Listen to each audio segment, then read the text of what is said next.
ойрхон уулуурхай. Шинжлэх ухааныг хялбаршуулсан баримтат кино. Нэгдүгээр анги геолог Эрдэс баялагын түүх.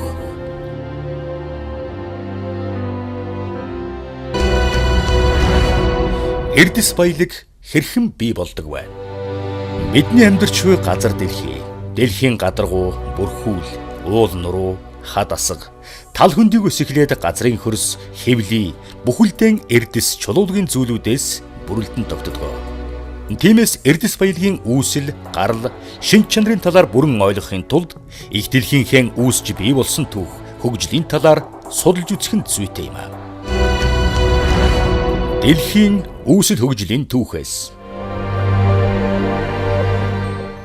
Дэлхийн нарны аймгийн 9 гарагаас цорганц амьдралт ертөнц бөгөөд анх 4.5 тэрбум жилийн өмнө нарны аймгийн бусад гаригуудынхан хамт хийм мананцраас үүссэн гэж таамагладаг. Эхлээд халуун хайлмаг байгаад хаажмаар хөрч хатуу гадаргуутай болсон чулуурхаг хөрст гариг бөгөөд нягт ихтэй хүчтэй соронзон оронтой хамгийн их газрын татах хүчтэй гариг юм. 100 дуу бомблог хэлбэртэй сар хэмээх нэг дагуултай гадууран агаар мандалтай гадаргуугийнх нь 71% ус буюу далай тэнгис, 29% нь хуурай газар төв арал байна.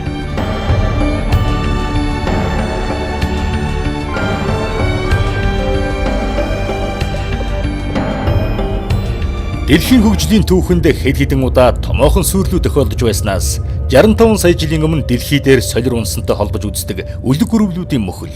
Эхнийх нь 750-аас 580 сая жилийн өмнө, сүүлийнх нь 10,000 жилийн өмнө болсон мөслөгүүд зэргийг нэрлэж болно. Дэлхийн дотоод бүтэц. Дэлхийн гүн рүүгэн уйлсан бүслүүрлэг тогтцтой бөгөөд хамгийн гадна талдаа цардцтас давхраг, түүний дотор манти, хамгийн төвдөн цөм гэсэн үндсэн 3 хэсгээс бүтнэ. Энэхүү газрын хөрснөөс доош дэлхийн гүн рүү өргөжлөх орон зай болон тэрнийг дүүргэн орших бүх төрлийн чулуулаг, материаллаг зүйлүүдийг хамттан газрын хэвлийг их хагаад, газрын хэвлийд явагддаг төрөл бүрийн геологийн процессын үр дүнд үүссэн тодорхой химийн найрлагатай, талс бүтэцтэй хатуу биетүүдийг эрдэс гинэ.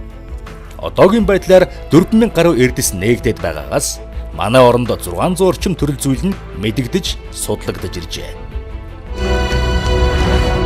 Эрдэс болон чулуулаг, тэдгээрийн ялгаа. Байгаль дэлхий хэвлий дэх баялагаан хэрхэн гадагшлуулан гаргадаг үйл явцыг ойлгож мэдэх нь эрдэс баялагын судлалд чухал ач холбогдолтой юм.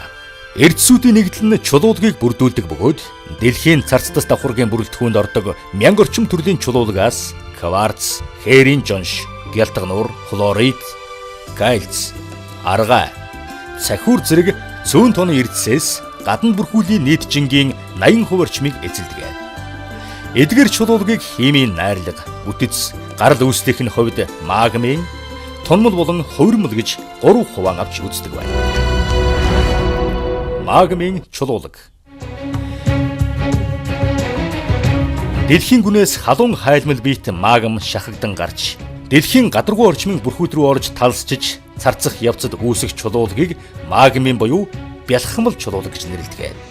Халуун хайлмаг биет цагийн эрхэнд царцахтаан нарийн урвалд орж бэхжин, боржин, хөрмөн чулуу, георитмитийн хатуу чулуулаг болон хувирдаг байна. Тунмал чулуулаг. Тунмал чулуулаг нь газрын гадарга дээрх элэгдэж өгөрсөн чулуулагуудын хэмхдэс, салхи, гол мөрний усаар зөөгдөж явсаар нам дор газрын хонхор, хотгор, далай тэнгисийн ёроолд тунах, эсвэл хүндий хүчнийхээ нөлөөгөөр геохимийн урвалд орж хоримтлагдсанаас бий болдог.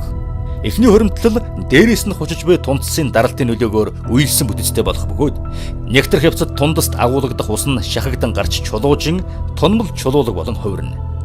Эдгээрээс шохон чулуу, хээрийн жонш, нүүрс, шатдаг занар зэргийг нэрлэж болно. Дээрвгүүлсэн чулуулагын төрлүүд даралт, дулааны өндөр хэмээн нөлөөгөөр хувиран анхны шин чанараа алдаж өөр төрлийн шин чулуулаг үүсгэснийг хувирмал чулуулгаа гэж нэрлэдэг. Дэлхийн царцтас бүрхүүлийн 75% нь тунмал, 25% нь магмын бялхмал болон хувирмал чулуулаг байдаг байна. Ашигт малтмал гэж юу вэ? Хүн төрөлхтний хэрэгцээнд ашиглаж болох байгалийн байдлаараа байгаа олон янзын хэлбэр хэмжээ, найрлага бүхий эрдэс чулуулгын хоримтлалыг ашигт малтмал гэнэ. Харин эдийн засгийн хувьд ач холбогдолтой хүмүүсийн технологийн аргаар авч ашиглаж болох нь батлагдсан ашигт малтмалын хоримтлалыг орд гэнэ. Өөрөөр хэлбэл ашигт малтмалын орд гэдэг нь эдийн засгийн хувьд ашигтай гэж тооцогдсон илүү наривчилсан мэдээлэл шаардлагатай цөм эрдэс юм аа. Газрын доорх эрдэсийг шууд баялаг гэж үздэг бөгөөд геолог, уулуурхай мэргэжилтнүүдээс эхлээд хим, физик, эдийн засагчид, уулуурхай мэргэжилтнүүдийн оюун ухаан, хөдөлмөр, хөрөнгө оруулалт шингэж байж жинхэнэ ашигт малтмалын орд болдог байна. Ашигт малтмалыг физик шин чанараар нь хатуу, шингэн, хийн гэж хуваадаг бол хэрэглээний онцлогоор нь металл бус, шатах ашигт малтмалаа гэж ангилдаг. Металл ашигт малтмалд хар болон өнгөт металл, цацраг идэвхт болон газрын ховор шороо металлууд хамрагдана. Металл бус ашигт малтмалд химийн үйлдвэрийн түүхийд болох төрөл бүрийн давс, гипс, хүхэр, фосфорит, цахилгаан техник, дулааны түүхийдүүд, эрдэс, чулуулга, барилгын материал, оёл чимэглэл, техникийн чулуу зэрэг хамрагдана. Шатах ашигт малтмалд нефть, нүүрс, шатдаг занар, хүлэр, хий зэрэг хамрагдана. Ашигт малтмалын хэрэгцээ. Хүн төрөлхтний амьдрал ах уйдан хэрэгэлдэг бүхий л эд зүйл дэлхийн том жижиг уурхайнуудаас олборлсон ашигт малтмалуудаас бүтдгээ гэж хэлж болно. Эдгээр дэлхий дээр 7000 гаруй уурхай ажиллаж байгаа бөгөөд жил бүр мөн олон тооны уурхай шинээр нээгдэж хаагдж байдаг. Уурхайн ихэнхдээ ашигт малтмалынхаа тогтцыг дагаж алслагдмал байрлалтай байдаг тул орд газрыг ашиглахын тулд эрчим хүч, ус хангамж, тээвэрлэгт зам, логистик гээд бүх төрлийн дэд бүтцийг хөгжүүлж их хэмжээний хөрөнгө оруулалт хийх шаардлагатай байдаг. Уурхайн ажиллагаа нь геологийн хайгуул судалгаа, төлөвлөлт, бүтээн байгуулалт, олборлолт, уурхайг хаах, нөхөн сэргээх ажлуудаас бүрдэх бөгөөд ашиглалтын хугацаа нь дор хаяж хэдэн 10 жилээс хэдэн 100 жилч үргэлжилж болно. Геологийн хайгуул судалгаа. Геологийн хайгуул нь ашигт малтмалын хөдөр, судал хайх, орд илрүүлэх, орхигдсон ордыг үргэлжлүүлэн судлах зорилгоор хийгддэг дээж авах, зураглал хийх, өрөмдөх зэрэг ажиллагаа юм. Геологийн судалгаагаар эрдэсжилтийн зураглал хийж магадлал өндөртэй талбайнуудыг тогтоодог. Дэлхийн улсууд гол төлөв нэгийг харьцах нь 50,000 ба нэгийг харьцах нь 100,000 харьцаатай зураглал хийдэг бол Монгол улсын нийт нутаг дэвсгэрт нэгийг харьцах нь 200,000 харьцаатай. Нутаг дэвсгэрийн 30 орчим хувьд нэгийг харьцах нь 50,000 харьцаатай геологийн наривчилсан зураглалыг хийсэн байдаг. Хайгуул нь маш их эрсдэлтэй ажил бөгөөд дунджаар 5,000-аас 10,000 хайгуулын ганцхан дамжилт олж олборлолтын шатанд хүрсэн байдаг. Орд илрүүлэх, нөөц тогтоох бас нэг хэлбэр нь маш өндөр өртөгтэйгээр хийгддэг өрөмдлөгийн арга юм. Өрөмдлөгийг орчин үеийн техникийн дэвшлиг ашиглан өндөр ур чадвар гарган хийдэгч өндөр орцтой нөөц илрүүлэх магадлал мөн л 1% байна. Уурхайн бүтээн байгуулалт, олборлолт. Уурхай байгуулах ажиллагаа нь хөрөнгө оруулалт, эдийн засгийн үр ашиг, өртөг зарлыг тодорхойлж, төлөвлөдөг техник эдийн засгийн үндслэлийг боловсруулахаас эхэлнэ. Бүтээн байгуулалтын ажил нь зөвшөөрөл бүхий эдэлбэр газрыг хашаалах, хөрс, чулуулга, хуулах, тээврийн болон төмөр замын дэд бүтэц, уурхайн ажилчдын байр, хотхонг байгуулах зэрэг дараалалаар явагдана. Олборлолт нь ордныхон онцлогоос шалтгаалan ил аргын гүний гэсэн хоёр ялгаатай байна. Хөрсний гадаргаад ойрхон, ихээхэн хэмжээний нүүрс гэх мэт ашигт малтмалыг газрын хөвлөд томоохон ухаш үүсгэн ил аргаар олборлдог.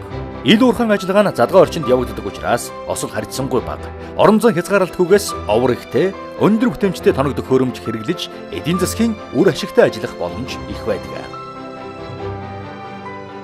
Харин газрын гүнд байгаа ил аргаар олборлох боломжгүй ашигт малтмалыг газар доогуур хонгол гарган далд уурхайн аргаар олборлоно. Газрын гүндэх олборлолт нь цөмрөлт, нуралт үүсэх зэрэг хүндрэлтэй, орон зай бага учраас том оврын техник төхөөрөмж ашиглах боломж муу. Иннээс шалтгаалж бүтээмж бага, ашиглалтын зардал, хөрөнгө оруулалт өндөр байна. Байгалийн шатдаг хий, газрын тос зэрэг урсамхай чанартай ашигт малтмалыг газрын гүнээс татан гаргах геотехнологийн аргаар олборлдог. Олборлож авсан ашигт малтмалыг хөрснөөс нь ялгахыг баяжуулах гэж хэлнэ. Ашигт малтмал, металл бүр өөр өөрийн гэсэн баяжуулах арга технологитой байна. УУРХАЙ хаалт. Ямар ч уурхай тодорхой хугацааны дараа заавал хаагддаг. Ихэнхдээ нөөцөн шавхагдсан уурхай хаагддаг бол зарим үед зах зээл, байгаль орчны нөлөөгөөр түр хаах нь бий. Аливаа уурхай хаагдах нь тухайн нутгийн иргэдийн аж амьдрал, байгаль орчинд ихээхэн нөлөөлдөг учраас хаалтын төлөвлөгөөнд уурхайн ажиллагааны улмаас эвдэрсэн хөрс, ургамлыг нөхөн сэргээх, уурхайг дараагийн ашиглалтанд шилжүүлэх зэрэг олон асуудлыг тусгаж өгдөг. Ашигт малтмалыг хэрхэн боловсруулж ямар бүтээгдэхүүн үйлдвэрлэж байгаагаар тухайн улс орны хөгжил дэвшил тодорхойлогддог байна. Ашигт малтмалын хэрэглээний талаар Австралийн Күүртний их сургууль нэгэн сонирхолтой судалгаа хийсэн байна. Энэ судалгаанд шинээр мэндэлсэн нэг хүүхэд бүхий л амьдралынхаа турш хэдий хэмжээний ашигт малтмал хэрэглэхийг багцаагаар тооцсон үзжээ. Тэгвэл дээрх судалгаагаар хүний дундаж насыг 70 гэж үзв. Эхээс мэндэлээд насан эцэслэн хоолны давс 14474 кг, цемент 34040 кг, нүүрс 262610 кг, элс хайраг 780180 кг, төмөр 14811 кг, хөнгөн цагаан 2457 кг, фосфатын чулуулаг 8367 кг, эрдэс болон металл 30859 кг, хар туглаг 413 кг, цайр 351 кг, алт 48 грамыг хэрэглэх юм байна.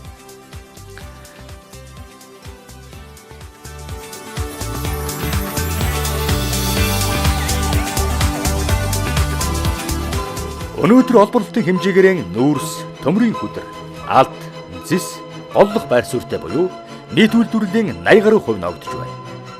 Аливаа улсын эдийн засаг зөв тогтолцоотой өсөлт өндөр тогтвортой байхад иргэдийн орлого нэмэгдснээр бүхий л төрлийн бүтээгдэхүүний ялангуяа орон сууц, автомашины эрэлт хэрэгцээ өсдөг ажээ. Гэтэл нэг автомашин үйлдвэрлэхэд дунджаар хөнгөн цагаан 150, зис 25, цайр 10 кг ордог байна. Энэ бүгдээс үзэхэд ашигт малтмалын хэрэглээ нь улам бүр өснө нэмэгдэх ирээдүйтэй юм аа. Газрын хэвлийн ашигт малтмалыг хэрэглэх хурд жилээс жилд өссөөр байна. Сүүлийн 100-аад жил нүүрс, төмөр, марганец, никелийн хэрэглээ 50-60 дахин, вольфрам, хөнгөн цагаан, молибден, кайл зэргийх 200-аас 1000 дахин өсжээ. Дэлхийн эрдэс баялагын нөөц. Манай дэлхийн нийт эрдэс баялагын нөөцийг жагсаахад хөнгөн цагаан 32 тэрбум 350 сая тонн, хром 779 сая тонн, зис 937 сая тонн, алт 89 тэрбум 700 сая тонн, хар туглага 144 сая тонн, никель 143 сая тонн, фосфор 49 тэрбум 750 сая тонн, цагаан алт 79 тэрбум 840 сая тонн, мөнгө 569 тэрбум тонн, цагаан туглаг 11 тэрбум 2 сая тонн, уран 3.3 сая тонн, цайр 460 сая тонн гэсэн тооцоо гарсан байна. 2 дугаар хэсэг. Монгол улсын геолог эрдэс баялагын түүх. Монголын эртний геологийн олдврууд. Монголчууд байгалийн баялаган ашиглаж байсан өн эртний түүхтэй бөгөөд энэ нь Монгол нутагт хүн анх сууршин амьдарч эхэлсэн 800 мянган жилийн тэртегээс улбаатай ажээ. Баянхонгор аймгийн Баянлэг сумын цагаан агуйн суурьнгаас олдсон бор шаргал өнгийн чулуун дурсгалууд бол энэ үеийн чухал олдвруудын нэг юм. Чулуун зэвсгийн үеийн гол онцлог нь байгалийн чулууг сайтар зүлгэж билүүдэх, өнгөлөх, хөрөөдөж ховил гаргах, өрөмдөж цоолох зэрэгээр ашиглах аргыг сэлж олсонд оршдог. Хүн төрлөختөн чулуун зэвсгийн үеэс хүрэл зэвсгийн үе шилжихдээ завсар нь зэс чулууныг их зурвасхан үеийг туулан өнгөрсөн. Эдгээрийн дурсгал болох дөрвөлжин булш, хэрэгсүр болон дуган чулуун хөшөөнүүд нэгэн төрлийн эрдэсийн зос будаг ашиглан зурсан хадны сүгзургууд юм аа. Эдгээрийг нотлох зэсийн хүдэр малтаж байсан уурхайн ором, хүдэр хайлж байсан зуухны улбаа нь Дорнод, Сүхбаатар, Дорноговь, Өмнөговь, Өвөрхангай, Баянхонгор, Говь Алтай аймгийн нутгаас олдсон байдаг. Чингис хааны үеийн төмөрлөгийн үйлдвэрлэл. Түүх судраас үзэхэд Монголын төмөрлөгийн гар үйлдвэр 13 дугаар зууны ихэнх гэхэд биеийн даасан томхон салбар болсон байжээ. Мөн уран дагагчид зэр зэвсгээс гадна байлдааны төмөр тэрэгч үйлдвэрлэж байсан байна. Монгол орны хязгаар нутгуудаас ирсэн 300 гаруй зэвсгийн дагагчдаас бүрдсэн урчуудын цэрэг нь аян данд эвдэрсэн зэвсэг хэрэглийг засаж сэлбэх, шинээр хангах үүрэгтэй байсан бөгөөд Монголын их цэргийг усан флоттой болсны дараа усан онгоц дээрх их бөө хүртэл үйлдвэрлэж байсан байдаг. Ийхүү зэр зэвсгийн нөхөн сэлбэх их нөөцтэй байсны гол нөхцөл нь тухайн үедээ төмөрлөгийн аж ахуй эрчимтэй хөгжиж байсны үр дүн юм аа. Богд хаанд Монгол улсын УУРХАЙ бодлого. Монгол оронд УУРХАЙ үйлдвэрлэл явуулж байсан бас нэгэн түүхэн 1899 онд Бээжинд их Оросын элчин сайдын яамны түшмэл фон Грот Манжийн засгийн уляастай дахь төлөөлөгч аянтай хэлэлцээр хийж Түшээд хан, Цэцэн хан аймагуудын нутагт алт ухаж ашиглах 25 жилийн хугацаатай эрх авсан явдал юм аа.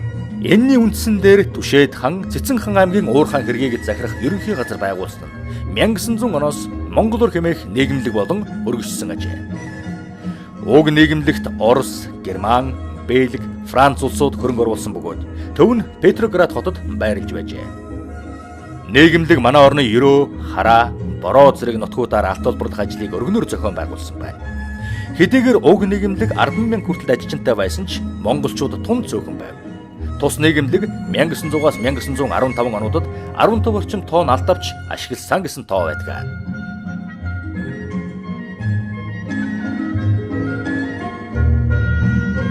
1913 онд богд Жавзандан будагт зарлиг буулгаж, Монгол улсын дотор алт мөнгөний зэрэг олон зүйлийн уурхай нээх дүрмийг бий болгоно. Уг дүрмийн дагуу монголоор нийгэмлэгийн олсон орлогоос 17.5%-ийг богд хаанд Монгол улсад авдаг байсан ажээ.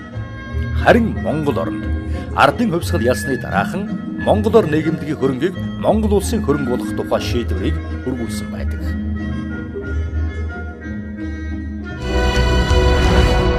Монгол оронд гадаадын геологчдын хийсэн судалгааны түүх.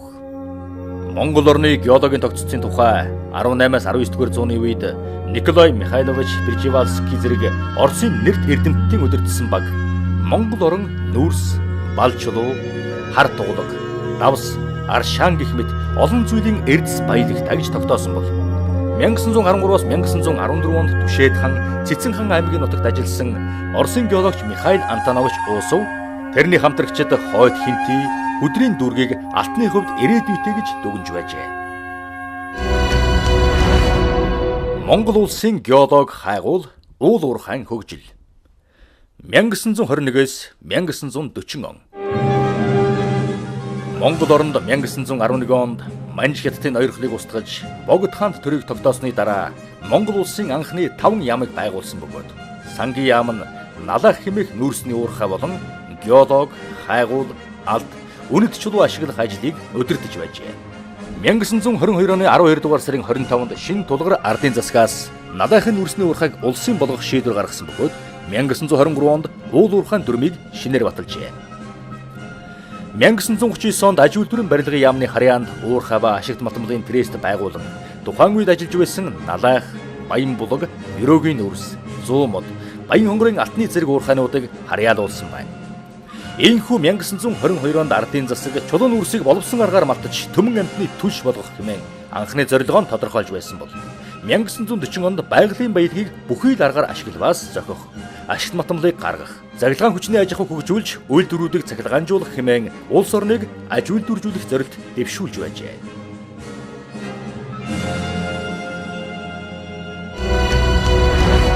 (1940-с 1960 он) 1944 онд аж үйлдвэрийн яамыг шинжилэн зохион байгуулж, УУРХАЙ үйлдвэрүүдийг хариуцуулан нүүрс, барилгын материал, өнгөт металл, хар төмөрлөг, бусад ашигт матмлын ордын нөөцийг нэмэгдүүлэх судалгааг явуулж эхэлсэн байна. 1947 онд Монгол нефт трест үйлдвэрийг байгуулан нефт болон өнгөт төмөрлөгийн орд хайх ажлыг өрнүүллээ. Энэ цагаас зөвлөлтийн мэргэжилтнүүд манай анхны геологчтой хамтран Монгол улсын нутаг дэвсгэрийг масштабын геологийн зурглаар бүрхэх ажлыг эхлүүлжээ. Тухайлбал 1939 оноос нэгийг харьцах нь 100 мянга, 1940 оноос нэгийг харьцах нь 500 мянга, 1943 оноос нэгийг харьцах нь 200 мянга, 1947 оноос нэгийг харьцах нь 50 мянганы масштабын зурглалыг тус тус гүйцэтгэх болжээ.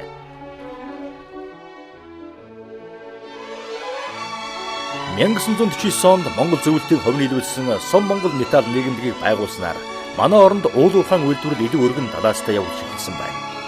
Энэ үед бүрэн цогт, их хайрхан, толгойд, шарын гол, модтын УУРХАЙнууд шинээр ашиглалтанд орлоо. Сов Монгол металл нийгэмлэг 1957 он хүртэл үйл ажиллагаа явуулахдаа улс орны экспортын их усврыг тавьж үндэсний мэргэжлийн уурхайчдыг бэлтгэхэд чухал үүрэг гүйцэтгэсэн байна. 1960-аас 1990 он 1960-аас 1970-ад оны үед Монголын уулуурхай эрчимтэй хөгжлийнхөө шатанд орж зөвлөлт, Булгар, Герман, Унгар, Польш, Чехословак зэрэг эдийн засгийн харилцан тусалцах зөвлөлийн гишүүн орнуудын тусламжтайгаар нүүрс, хар тугалаг, зис молибден, гянт болтын орд газрыг нэм ашиглаж гэлээ. Энэ үеэс Эрдэнэт уул, төмөртэй новоо, алтан уул, мөнгөн тайг, сахиурд, зост, хар тарвахтай, алаг толгой, жонш толгой, багнуур, борөндөр, шив яваа гэгчлэн шин ордууд бий боллоо.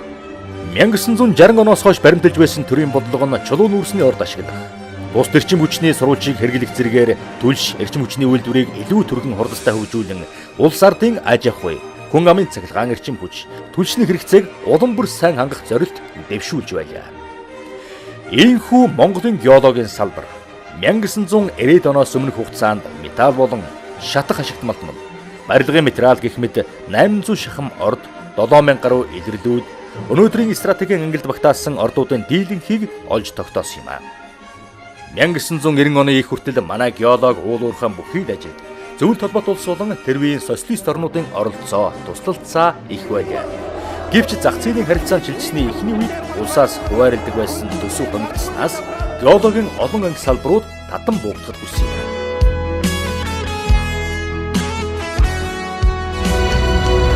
1990 оноос хойш Монгол орон ардчлалын тогтолцоонд шилжсэн 1990 оноос геолог уулуурхан салбарын шинэ үе шат эхэлсэн гэж хэлж болно.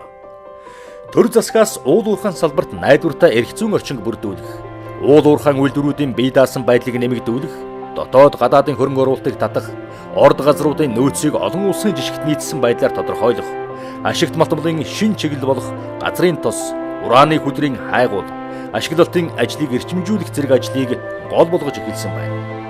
1990 оноос хувийн хөрөнгөөр геолог хайгуулын ажил хийгдэх эхлэл тавигдсан төдийгүй 1994, 1997, 2006 оны ашигт малтмалын тухай хууль батлагдлаа. Тухайн үед төрөөс гадаадын хөрөнгө оруулалтыг татах бодлогын хүрээнд нефтийн орд газруудыг хайх, ашиглахад Америк нэгдсэн улс, Австрали, говийн аймагуудын зураглал судалгааны ажилд Япон, ураны ордод Оросын холбооны улс, Америк нэгдсэн улс, алтны ордуудад Канада, Америк нэгдсэн улсын компаниудтай хамтран ажиллахаар гэрээ байгуулж эхэлсэн байдаг.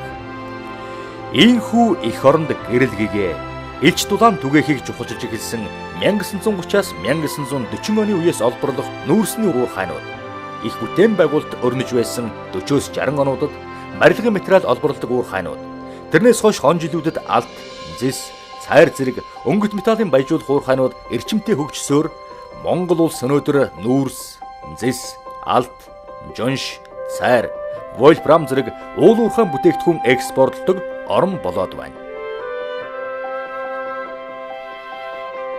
Монгол оронд одоогоор 80 гаруй төрлийн ашигт малтмалын 1170 орд, 8000 шахам илрэл бүртгэгдээд байгаагаас зэсийн 36.3 сая, төмрийн хөдрийн 660 сая, цайрын 5.9 сая, нефтийн 250 сая орчим тонн, нүүрсний 175 тэрбум тонн таамаг нөөц батлагдаад байна. Нөөц ихтэй томоохон ордуудад зэсийн Эрдэнэт, оюу толгой, цагаан соврог, нүүрсний 5 толгой, нарийн сухайт, алтны газуурт, заамар, олон овоо, тавд, мөнгөний асагт, мөнгөн өндөр, төмрийн хөдрийн, баян гол, төмөртэй овоо, барилт зэрэг ордуудыг дурдж болно. Энэ бүхнээс харахад Монгол улс нь газрын доорх баялгаараа дэлхийд тэргүүлэх оронд зүй ёсоор тооцогддог бөгөөд орд газруудын нөөцийг дэлхийн жишгээр мэргэжлийн түвшинд тогтоон тодорхойлох геолог хайгуулын ажлыг идэвхтэй сэргээн явуулж шинэ нөөцүүдийг тогтоон баталгаажуулах ажлууд ихээхэн шаардлагатай болж байгаа юм. Бид дараагийн цуврал ангиудаараа та бүхэн манай улсын ариун нөөц бүхий ашигт малтмалууд тэдгээрийн олборлолт ашиглалтын талаар дэлгэрэнгүй үзүүлэх болно.